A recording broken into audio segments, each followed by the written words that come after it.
What is going on, YouTube? It's your boy lilmikemikesix, and I'm back with some more Call of Duty Black Ops 3 beta gameplay.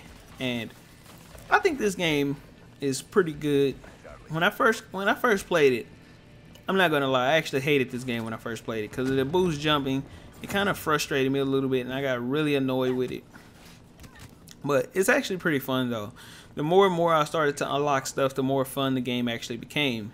So when you first play this game, just play it a little bit, unlock whatever you can, and then you might actually start to enjoy it a little bit more.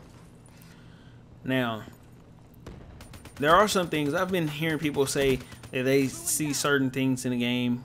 You know, some people say like, oh, it feels like this or it feels like that. I can tell you guys what this game feels like to me.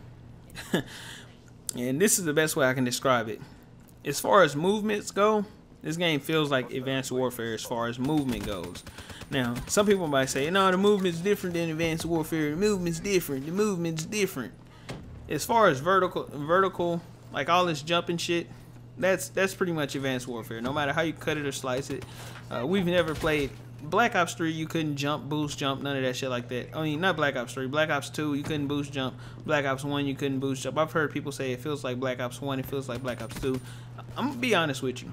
It feels like Advanced Warfare as far as the jumping, the verticality, and the movements itself. It feels like Call of Duty Advanced Warfare. And see, I do a lot of boost sliding and all that shit like that. As you can probably tell, I do a lot of boost sliding or whatever. So that's stuff that we used to do in Advanced Warfare. So to me, it feels a lot like Advanced Warfare.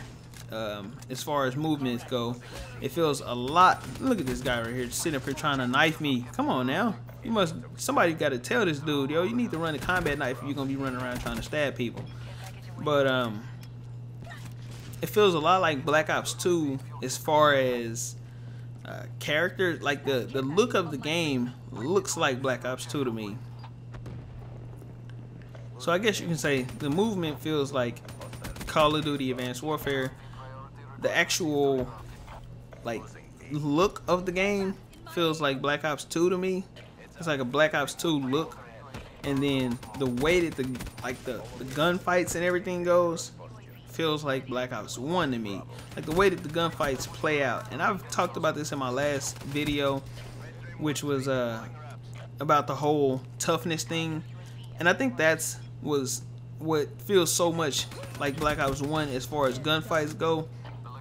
And it's because nobody ever really ran, I can't think of the name of the perk, but whatever that perk was, nobody really ever ran that one perk that you could pretty much take like less flinch or whatever you want to call it. Nobody really ever ran it at Black Ops 1 because it kind of felt useless. I mean, it worked, but nobody ever really ran it.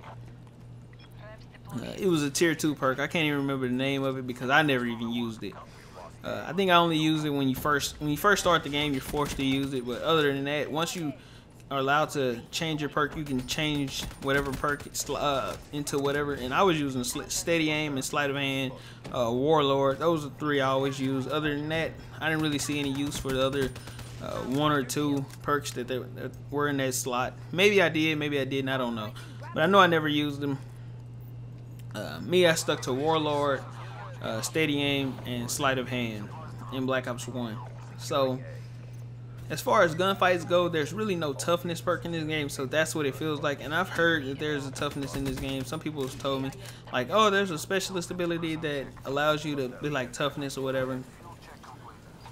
But one thing that I've noticed, they're probably going to do some serious buffing to kinetic armor, because kinetic armor really sucks to me. And it just sucks so bad. That was the first one that I actually tried out. I was like, oh man, I'm going straight for kinetic armor. No more quick scopes. Oh, I'm going straight for kinetic armor. I put that kinetic armor on, and just it didn't even seem like it worked at all. It didn't seem like it made even the slightest bit of difference. I was just pretty much going down almost immediately every time I would activate it or whatever. I would just still go down about the same speed. So it really didn't make much of a difference. And so I actually haven't even went back over to kinetic armor. Look at these 2 dudes. Look at these 2 noobs. As soon as I started getting shot at this dude, look at that, I get dropped right there. But luckily I activated my specialist, and I was allowed to pick up my 2 little streaks there, my 2 highest streaks that I had, which pretty low. I'm running low streaks here. I don't even know why, because I'm running combat focus, which gets those streaks quick.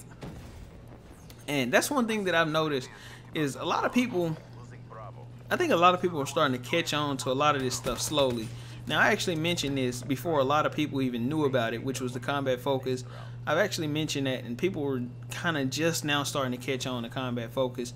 But combat focus, I've been using it for a while, and I love this thing. I mean, Thunder, he just made a video about it, but I've been talking about combat focus, and this is one thing that I really love. And it gets you your streak so fast. I think that's what all the tryhards are really going to be using. A lot of people have been saying they're going to be using rejack and stuff, but over time, I think people are going to start to see rejack as second chance, just without being able to like shoot back. I think people are going to look at it and say, it's basically second chance. You know, I mean, there's nobody laying on the ground or anything and shooting back at you, but you basically you lay on the ground and then you just get back up, just like Second Chance Pro from Black Ops 1 is if somebody would revive you, or like Modern Warfare 3 if you would go down and then they would just leave you alone and then you just come back to life. I think that's what's pretty much going to happen. And for right now, a lot of people, like Thunder's been saying that he doesn't see anything wrong with rejack, but here's the thing with rejack. It allows you to just lay there for a second. So you can basically wait until somebody turns their back and then just rejack up and then just spawn back in and kill them, shoot them right in the back. And that's the bad part about rejack. Is you can wait until somebody turns around and leaves and just says, you know what, he's not coming back. You know, some people don't even expect it. Some people, they just shoot you like right there. You drop that guy down and you wouldn't expect that guy to rejack, and then he just comes right back up. You might already have your back turned, or you might run away to go reload or something. If you're in a big gunfight, you know, you're killing people. And just let's just throw this out there. Let's just throw this scenario out there. You know how some people get like big feeds? Say if you get like a 4-man feed and you got to reload, and you know, you're thinking you did something real nice, and then just say some guy rejacks in and you're on a high streak, and you know, you put in all this work and they just reject right back up while you're trying to reload and just start shooting you and kill you. That would probably piss you off because you've already worked to get the kill on this guy, then he just kind of rejects right back up again and then just kills you.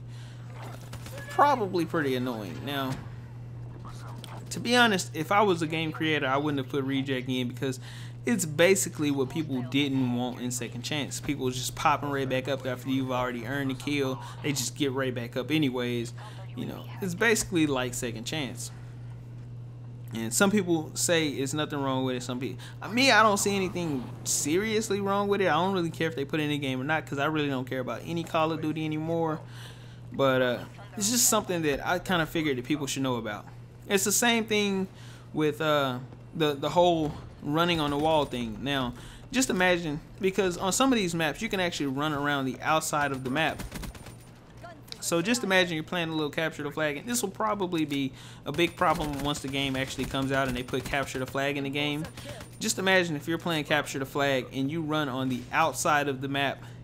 From spawning in, you can run on the outside of the map and then grab the other person's flag and then run back to the other side. Now, some people might be like, you can't do that. You run to the outside of the map, you get this little timer that says, you know, you have to rejoin the map or whatever, rejoin the match or whatever within a specific time. Well, some maps doesn't do that. Like, there's one map that I played where I was able to actually run around the entire outside of the map. I died a lot of times trying to do it, but eventually I got to the point where I was able to run around the entire outside of the map. Not all at once, but in sections, until eventually I was able to complete the entire run around. And the only way I found out about this was because John P, he had saw somebody do it before and he told me about it. So I spent a whole maybe 3 or 4 games trying this out, and eventually I got to the point where I figured out how to run around the entire part of the map without dying. So once people actually started getting pretty good at it, people were just going to run around the entire match, you know, and just grab somebody's flag on the other side and just run back. And if you're not good at being able to chase that guy down, then you'll just fall off the map and he'll be able to get away scot-free, which is pretty sad thing that could potentially be a big problem in this game. And then also another big problem, which has already been kind of addressed by David Von der Haar, which is the black hat. Now, I've been using a lot of Black Hat. I really have no problem with the Black Hat. If they leave it broken in this game, then hey, I got no problem with that because I use the Black Hat. I mean, to me, at this point, I don't even care about like gameplay, about going hard in gameplay, getting like really high kill streaks and stuff. To me, I have more fun trolling people than I do actually playing the game seriously and winning. So if they allow the Black Hat to stay like it is, then I'll probably just troll people. I'll probably just get in matches and just noob tube people all day until they call in some big heavy streak, and then I'll just hack it and just kind of let them talk trash to me on the mic and laugh and record it and then post it for you guys to laugh and enjoy. But that's pretty messed up. But hey, that's just to me, it's just fun to watch people rage. But look at that, your boy did pretty good. I want to thank you guys for watching, checking out my videos, and peace.